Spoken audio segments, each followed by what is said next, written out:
we're still looking at this HET report into the Kingsmill massacre. And it's not even just about the Kingsmill massacre, although it was one of the worst. As a matter of fact, it was the worst atrocity ever carried out in the history of the Troubles. The brutality and the sectarianism, it's just unbelievable. To read what them men did to them individuals, unarmed Protestants, that they lined up against the side of the minibus, and after riddling their bodies, went around and shot them in the back of the head. It shows you the type of animals we're dealing with. It's just unbelievable. Now, with that said, these people aren't forgiven up. These families are not forgiven up. And irrespective of what the HET or indeed the Chief Constable or any of the rest of them think, they're now talking about the bloody Sunday inquiry. Once again, they're going to look over to see if there's anywhere they can get prosecutions in the bloody Sunday inquiry. This here was pure sectarian hatred, butchery at its very, very worst. And it wasn't just simply 11 men they lined up that day. This gang is linked in to the guts of 100 odd murders and attempted murders. There is no doubt about that. And whenever that's only counting weapons. Whenever you start to use explosives, heaven only knows how many men these individuals actually murdered. And there is no doubt, if anybody was ever in any doubt, it certainly is cleared up in this report that there was a campaign of ethnic cleansing of the Protestant community in the border areas. The IRA were nothing short of a bunch of sectarian bigots.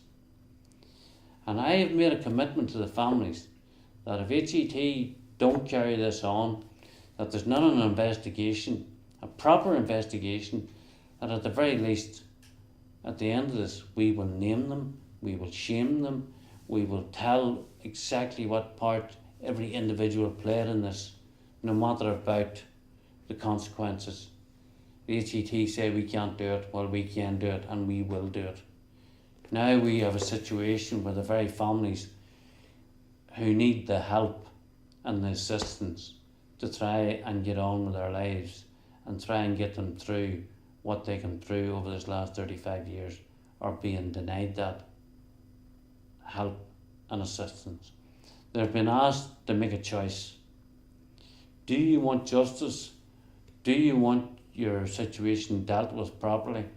Or do you simply want to keep quiet, go away, and we will throw money at you? Well, I can tell you now, the answer from the victims in this organisation is we want to be dealt with equally. We want justice.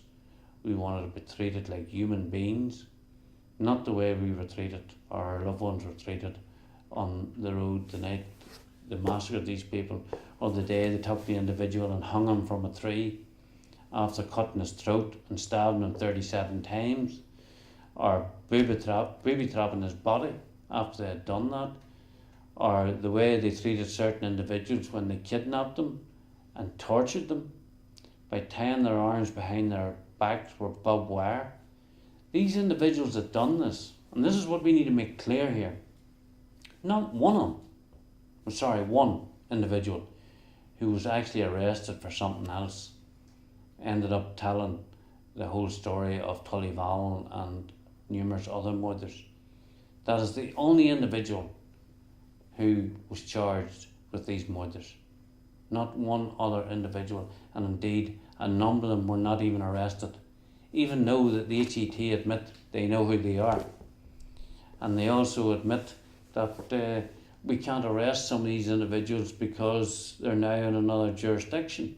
They were always in that jurisdiction. They hid in that jurisdiction and come back and forward to slaughter us like cattle whenever they decided that they needed to murder more Protestants. Well, it's not good enough. The Chief Constable will not meet us, but whenever it came to meeting other people in South Armagh, the Chief Constable couldn't get up the road quick enough to do it. or he couldn't get them down the road quick enough to his office to meet them. But when it comes to the Protestant community, we're expendable.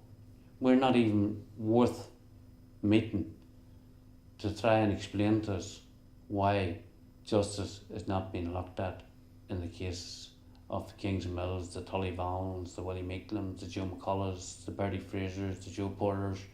The list is endless. Nobody cares except the families that are left behind. They have cut our funding because we have the cheek to actually stand up and give our view, even though we are continually threatened daily, and I mean that daily. I get the phone calls at least every day, if not every day, at least 3 to 4 times a week. Boys threatening to kill me if I don't shut my mouth and all that. But they can threaten all they want, because even if they shut my mouth, there will be another woman or man who will come along and fill my shoes, because the victims are not forgiven up. We have asked for meetings with a number of individuals. We have asked for the Chief Constable. He's sending us to IC. We're not good enough for to come and meet.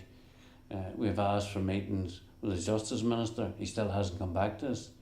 We have a meeting coming up with the Police Ombudsman, which is the only one that seemed to be forthcoming about a meeting. We've asked for a meeting with the Justice Minister. As yet, he has not contacted us. And also the Irish Government, the people who supplied the safe haven for the terrorists.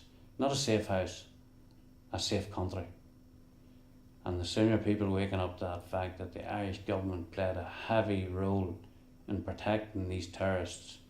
At one stage alone in Dundalk, there was 400 IRA men on the run.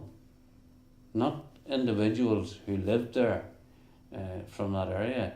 On the run alone in Dundalk, there was 400 IRA men. Now, if that's not a safe haven, I don't know what is.